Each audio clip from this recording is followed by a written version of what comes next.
అంటే ఇప్పుడు వర్షాకాలం వస్తుంది కదా, మరి మీ ఇల్లు పూర్తిగా డౌన్లో ఉన్నది. ఇక్కడ మరి అధికారులు వచ్చేసి మీకు ఏమన్నా సలహాలు సూచనలు చేస్తున్నారా? ఎవ్వరు ఏం చేస్తలేరు. ఎవరు పట్టించుకోరు అసలు. ఆ కేసీఆర్ ఉన్నప్పుడన్నా పట్టించుకున్నారు. కేసీఆర్ మంచిగా 10 వేలు ఇచ్చిండు, ఇండ్లల్లో జోరితే నీళ్లు అన్నానికి పంపిండు, అన్నిటికీ వేసిండు కేసీఆర్. కానీ ఇక్కడ ఎవ్వరేం పట్టించుకోరు. నాగధర్మం ఉన్న ఆయన కూడా పట్టించుకోడు, నా అక్క పట్టించుకోదు, ఎవ్వరు పట్టించుకోరు. మరి ఎట్లా మీ పరిస్థితి ఏంటి? మరి మీకు ఏమేమి వస్తున్నాయి? ఇది కాంగ్రెస్ గవర్నమెంట్లో ఏమేమి పథకాలు అందినాయి? మాకేమనలే, ఒక చీర ఇచ్చేసిండు అంతే. ఏం చీర? ఇదేంటి బతుకమ్మ చీర ఇచ్చారు, ఇంద్రమ్మ చీర అంతే ఒకటే. దాని వల్ల ఇక ఏమీ రాలేదు మాకు. ఇప్పుడు సబ్సిడీ కరెంట్ కావచ్చు, లేకుంటే గ్యాస్ కావచ్చు, లేకుంటే ఉచిత కరెంట్ కావచ్చు, సన్న బియ్యం కావచ్చు, ఇంద్రమ్మ ఇండ్లు ఇవన్నీ ఇస్తున్నామని చెప్తున్నారు వాళ్ళు. ఇండ్లు ఇయ్యలేరు, మాకేమి ఇయ్యలేరు. ఇండ్లు కూడా రాసి మేము ఎన్ని ఏండ్లు అవుతుంది ఇప్పుడు. ఇండ్లు రాసి మేము 10 ఏండ్లు అవుతుంది ఇప్పుడు. ఈ పడ్డప్పుడు అప్పటి నుంచి మాకు ఇల్లు లేదు, ఏమీ లేదు. మేము 50 సంవత్సరాల నుంచి మేము ఇల్లు కిరాయినే కట్టుకుంటూ ఉంటున్నాం ఇక్కడ. మరి ఎట్లుందమ్మా ఇప్పుడు బీఆర్ఎస్ ప్రభుత్వానికి, అంటే కేసీఆర్ ప్రభుత్వానికి, రేవంత్ రెడ్డి ప్రభుత్వానికి తేడా ఏంటమ్మా? ఇది మొత్తం తేడా ఉంది. ఏమీ లేదు, ఏమీ లేదు మాకు. ఆ కేసీఆర్ అన్న కొంచెం పుణ్యం కట్టుకున్నాడు, పేదలని అందరికీ పుణ్యం కట్టుకున్నాడు ఆయన. ఆ కేసీఆర్ రంజాన్ నెలలు అంతా అందరికీ రోజు రకాయి అది ఇది చేపించిండు. ఇదేంది? ఆ చీరలు కూడా మంచి మొన్న పంచుతున్నాడు ఆయన చీరలు. మరి ఏందమ్మా ఇప్పుడు కేసీఆర్ ఇక రాడు, ఈ ప్రభుత్వం రాదు అని చెప్పేసి ఆయనే రావాలా మాకు. కేసీఆర్ రావాలా, ముఖ్యమంత్రి కేసీఆరే వస్తాడు. కేసీఆరే మాకు. ఈయనేమో మీకు షాదీ ముబారక్ విషయంలో 1,16,000 తులం బంగారం గిడిస్తున్నాడు కదా, సోనా గిడిస్తున్నాడు. సోనా లేదు, బీనా లేదు, బంగారం లేదు, ఏమీ లేదు మాకు. ఏమీ లేదు ఇప్పటిదాకా. 2,500 వేస్తాము మన ఆడోళ్ళకి అని చెప్పిండ్రు, అది కూడా లేదు. నా పెన్షన్ నాకుంది. ఎంత వస్తుంది? నాకు వస్తుంది. ఏం లేదు, మాకు ఇల్లు కావాలి. ఇల్లు గురించి మనం తనలాడుతున్నాం. కేసీఆర్ ఇస్తామన్నారు. ఇక ఆయన తీసేసింది, ఇక మొత్తం ఇది చేసిండు. అందరికి ఆయన వచ్చేసి అందరు తాళాలు వేసిండు, అది వేసిండు ఇల్లుకి. మొత్తం గడబడ అయిపోయింది మనకు. ఇప్పుడు గెలిచేది ఎవరు, కేసీఆర్ రేవంత్ రెడ్డి? కేసీఆరే కావాలి మాకు.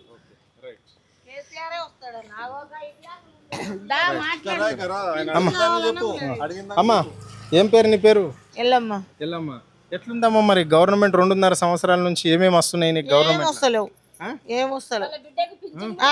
ఒక్క ఇద్దరు పిల్లలు ఉంటే ఒక్కరికి వస్తుంది, ఒక్కరికి వస్తుంది. అగో అట్లనే ఉంది. మొన్న తిరిగి రాపిస్తున్నా కూడా వస్తలేదు. ఏం వస్తలేదా? మరి ఏమేమి వస్తున్నాయి నీకు? బియ్యం వస్తున్నాయి, ఏం లేదు. ఆ బియ్యం కూడా ఒక్కోసారి ఉసుకే ఉంటుంది, ఒక్కోసారి ఉసుకేనే. సన్న బియ్యం ఏమి లేవు. సన్న బియ్యం ఇస్తున్నామని చెప్తున్నా. ఏడొస్తున్నాయి, ఏం వస్తలేవు అన్న. ఏం వస్తలేవా? వస్తలేవు. ఓకే. అగో పింఛన్ గురించి అయితే తిరిగి అవుతున్నాం, ఇస్తలేరు, రాస్తలేరు. ఈడిపోతే ఆడిపోతారు, ఆడిపోతే ఇడిపోంటారు. ఇద్దరు అట్లనే ఉన్నారు. ఇద్దరు అట్లుంటే ఒక ఆయనకు వస్తుంది, ఆమెకు వస్తూనే లేదు ఇంకా పెన్షన్. మా ఆయనకు కూడా పక్షవాతం వల్ల వచ్చింది, ఇంట్లోనే ఉంటుంది. ఆయనకు కూడా వస్తలేదా? ఏది లేదు. రాస్తాం అంటారు, ఎవ్వరు రాస్తలేరు అన్న. కిరాయి అగో వికలాంగులు అని కూడా ఇల్లు ఇస్తలేరు. ఇద్దరు పిల్లలు అట్నే ఉంటారు అన్న. Okay right. మరి ఇప్పుడు గవర్నమెంట్ ఎవరు రావాలనుకుంటున్నాం? కేసీఆరే రావాలి మాకు. కేసీఆర్ కావాలా? ఆయన వస్తేనే అన్ని బయటపడతాయి. కేసీఆర్ వస్తేనే అన్ని ఇచ్చిండు. ఇప్పుడు ఈయన ఏమి ఇస్తలేడు. నెలకు 2,500 వేస్తా అన్నాడు, అవి కూడా లేవు ఆడవాళ్ళకు. పెద్దరామాస అప్పుడే సీరియల్ ఇచ్చేది, మొన్న ఇచ్చిండు ఈయన. కేసీఆర్ వస్తేనే మంచిగా. అగో పింఛన్ ఏమంటే తిరిగి ఆస్ట్ వస్తుంది, ఎవ్వరు చేస్తలేరన్న. అమ్మా నీ పేరేం పేరు? శోభ. ఏందమ్మా మరి నీకు హ్యాండిక్యాప్? ఏమన్నా చదువుకున్నావా? 9 దాకా చదువుకున్నా. 9 దాకా చదువుకున్నావా? ఓకే. చెప్పమ్మా మరి నీకు పెన్షన్ వస్తుందా? వస్తలేదు. ఎందుకు? మొన్న 6 గ్యారెంటీల ఫామ్ నింపలేదా? మొన్న ఇట్లా ఇచ్చేసి వచ్చినాం. సదరం సర్టిఫికేట్ కావాలని. సదరం డాక్టర్ దగ్గర నిన్న పోయేసి వచ్చినాము. ఇక వాళ్ళు ఫోన్ చేస్తారంట, ఫోన్ చేసినప్పుడు పోవాలంట. Okay right. మరి ఎట్లా నడుస్తుందమ్మా నీ జీవనోపాధి ఏంటి? అట్లే ఎవరు పెడతారు నీకు తిండి? అమ్మ ఉన్నంత సేపే. ఆ తర్వాత ఏం లేదు.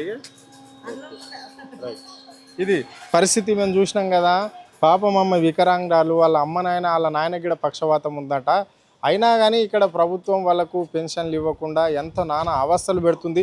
మొన్న ఏదో పెన్షన్ దరఖాస్తులు పెట్టుకోవాలని చెప్పారు కానీ ఇక్కడ ఆమెకు సదరం సర్టిఫికేట్ కావాలని చెప్పేసి కూడా ఇక్కడ అధికారులు చెప్తున్నారట. ఈమె ఎక్కడ పోవాలని కూడా తెలియక సతమతం అవుతున్న పరిస్థితి. కానీ వాళ్ళ నాయనకు పక్షవాతం ఉంది, వాళ్ళ అమ్మ పని చేయకపోతే ఇలా పూట గడవదు. ఈమెకు కన్ను ఉన్నాడు, ఆయనకు కూడా వికలాంగుడే అని చెప్పేసి కూడా వాళ్ళు చెప్తున్నారు. కానీ ఇక్కడ సమస్యలు ప్రజల దగ్గర మాత్రం చాలా వరకు ఉన్నాయి, కానీ ఇక్కడ ఏది కూడా పరిష్కారం కాలేదు. ఈ 2.5 సంవత్సరాలలో ఎవరైనా సరే కానీ ఇక్కడ కదిలిస్తే చాలు.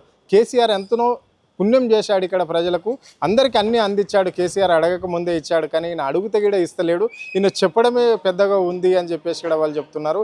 ఇప్పటి వరకు 2.5 సంవత్సరాలలో బియ్యం ఇస్తున్నాడు. ఆ బియ్యంలో కూడా అన్ని నూకలు రాళ్ళే వస్తున్నాయి అని చెప్పేసి, రౌతులు వస్తున్నాయి అని చెప్పేసి కూడా వాళ్ళు చెప్తున్న మాటలు మనం చెప్తలేము, ప్రజలు చెప్తున్న మాటలు. ఇగో ఇప్పుడు కొంచెం వర్షం పడితే చాలు మా గల్లీ అంతా ఇట్లా నీళ్ళల్లో ఆడుతుంది, కానీ ఇళ్ళకి నీళ్ళు వచ్చినా కానీ ఎవరు కూడా ఇక్కడ మనం పట్టించుకోరు.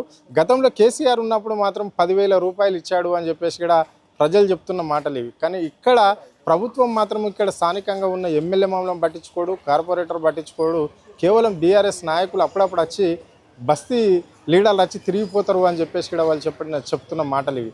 కానీ ఇప్పటి వరకు ఈ ప్రభుత్వం మాటలతోనే సరిపెడుతుంది, కానీ శాతల వరకు లేదు అని చెప్పేసి కూడా వాళ్ళు చెప్పడం జరిగింది. కెమెరా పర్సన్ కళ్యాణ్తో అరుణ్ ఆద్య టీవీ, హైదరాబాద్.